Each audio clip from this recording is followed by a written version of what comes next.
Everybody, today's January 8th, 2020. Today we are going to do 10 ways to help facilitate. I'll put it under the umbrella of saving the planet, but it really is just, reducing CO2 emissions, increasing our absorption of CO2, and things like that. So, thing number one, plant more trees. I really think we could be planting more trees instead of cutting them down. So that's number one, obvious. Number two, I have to learn a little bit more about the materials that go into sourcing this. But number two could be, government installs solar panels across XYZ areas, or wind turbines that are safe for cities, because there's a lot of wind generated between tall buildings, things like that.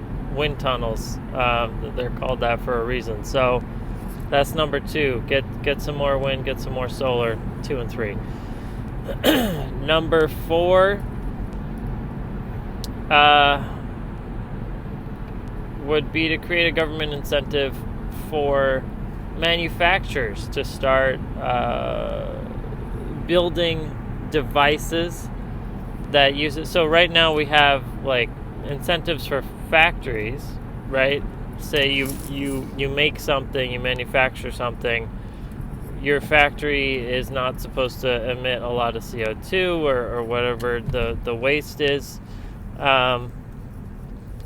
And so they give an incentive not to, but they don't give an incentive for the end product, like a car or something like that, where maybe if you bought a vehicle that had a certain specification, you would get a tax credit or something like that personally. So there's a way to do that. Number 5.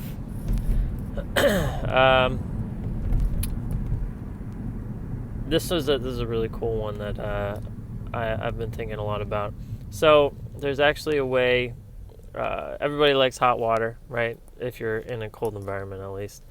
There's a way to run like a glass pipe outside your house so that the sun, and it's really, really small, so the sun is actually able to heat it up before it re-enters the house. So it's just totally natural heating.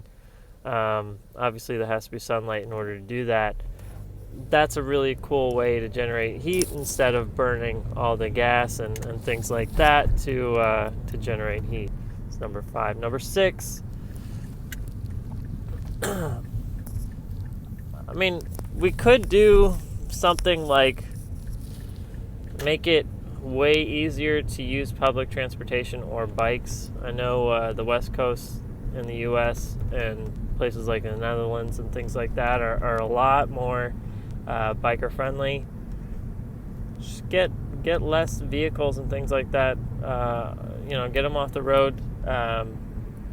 Make room for some greener options. Number 7. Let's do something related to lighting. So all those office buildings and things like that, not all of them are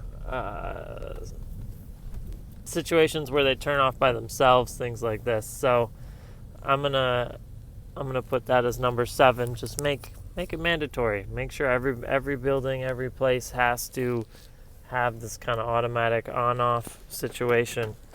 Number 8. This is a really weird concept that I thought of like 10 years ago or something like that. Have a place where people can go in and manually generate electricity. What I'm talking about is like, imagine a warehouse full of treadmills, and like homeless people can go in, or non-homeless people can go in and ride a bike, and if they generate a certain amount of electricity, they get like a free meal or $5 towards Starbucks or whatever people want, um, or nothing, or it's just for goodwill. You're doing it. It's like charity, taxable charity dollars. There or non-taxable charity dollars. There we go. Number 9.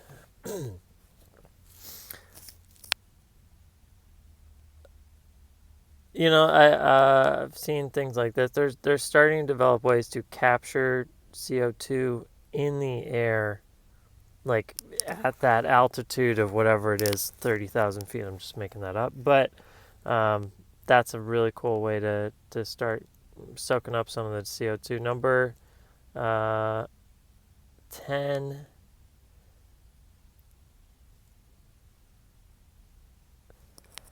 This is a big one. The food industry is known to generate a fair amount of CO2 gases just because, like, cows and pigs and all those animals, right?